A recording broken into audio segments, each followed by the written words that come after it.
protection order against a neighbor of mine.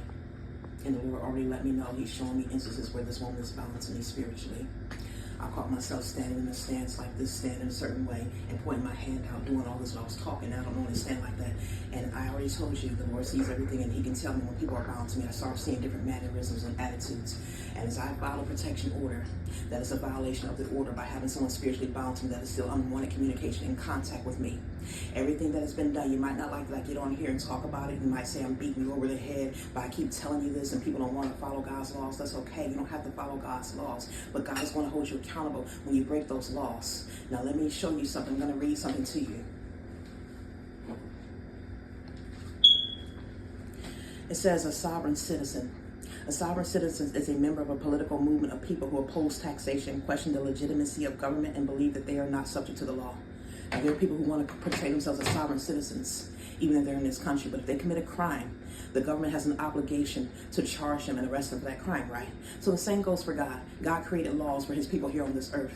You may choose to believe in God, and whether or not you choose to follow those laws, that does not exempt you from receiving the consequences of those laws, especially when you're doing things to his people.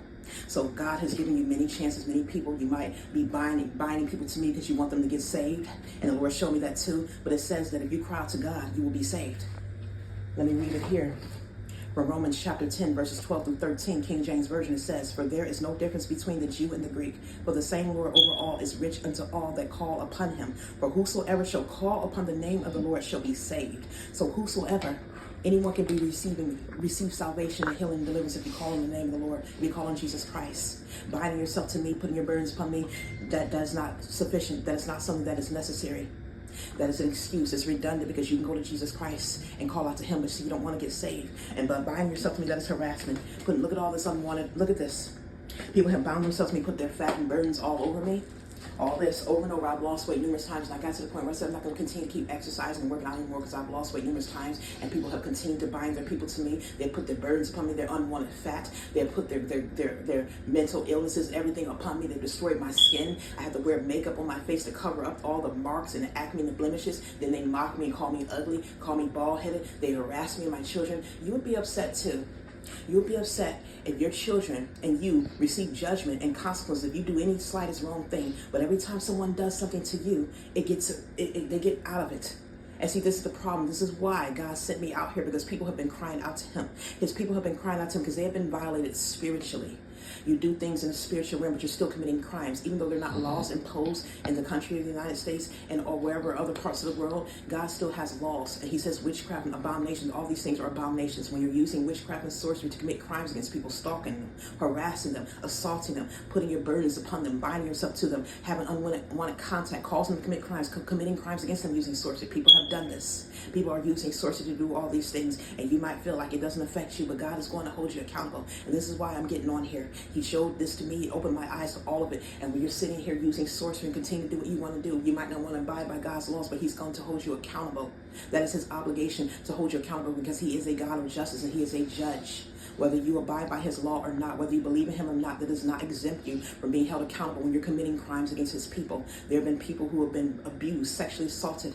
Things have happened to me, and I've been crying about it for years, and nothing has been done about it. I've gotten on here and shown numerous evidence, numerous videos, and nothing has been done about those perpetrators. But my son is locked up when he commits an assault, even though you have many people bound to him.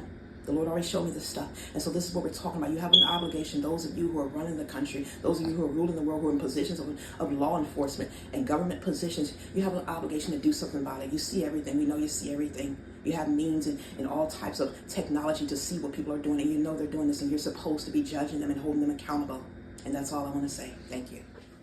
When people are spiritually bound to another human being, they take on their attitudes, their behaviors, their mannerisms, any type of mental deficits that they're facing, any type of personal disorders that they have, mental illnesses, generational sins and curses, that all is attached onto that person, because now their souls are joined together. Just like it says in the Bible, you join yourself to a harlot, you become a harlot. So if a person was driving in a car and they were impaired under under alcohol or drugs, that can impair them and cause them to have an accident, right? Because they're impaired now by this alcohol that are controlling their actions. And so the same goes when people are binding other people. Sometimes people have committed crimes, and how can you not say that that crime was a result of another human being being bound to them? How do we know that if that person was not bound to them, that crime would not have happened? Because now they're taking on the mental illnesses, the actions, the behaviors and mannerisms of another human being. And see, this is where the problem lies, because now innocent people are sitting behind bars for something that they did not do, something that wasn't caused by something that caused them to be impaired because another human being was binding themselves to them spiritually.